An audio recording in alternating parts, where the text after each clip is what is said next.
নির্ধারিত সূচি অনুযায়ী ত্রিপুরা হাইকোর্ট বার অ্যাসোসিয়েশনের 11 সদস্য বিশিষ্ট কার্যকরী কমিটির নির্বাচন অনুষ্ঠিত হচ্ছে শনিবার। সকাল থেকে শুরু হয়েছে ভোট গ্রহণ প্রক্রিয়া, চলবে বিকেল 4টে পর্যন্ত। পরবর্তীতে হবে গণনা শেষে ঘোষণা করা হবে নতুন কমিটি।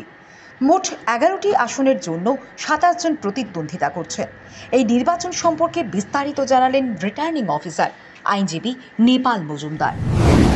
ত্রিপুরা হাইকোর্ট বার অ্যাসোসিয়েশনের যে দ্বিবার্ষিক নির্বাচন 2024-25 এবং 25-26 নির্বাচন আজ 10 আগস্ট অনুষ্ঠিত হচ্ছে। আমাদের মোট ভোটার সংখ্যা হচ্ছে 217 এবং আমাদের যাদের নির্বাচিত ঘোষণা করব 11 জনকে আমরা নির্বাচিত ঘোষণা করব। তার মধ্যে রয়েছে president, vice president, secretary, assistant secretary, treasurer এবং 6 জন মেম্বার যারা এক্সিকিউটিভ কমিটির মেম্বার থাকে। আমরা 4টে বুথে আমরা ভোট গণনা করছি।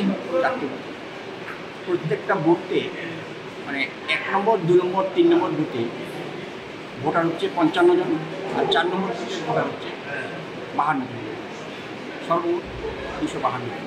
টোটাল কতজন প্রার্থী প্রতিদ্বন্দ্বিতা করছে? আমাদের এই 11টা পোস্টের জন্যে আমাদের প্রতিদ্বন্দ্বিতা করছে 7 জন।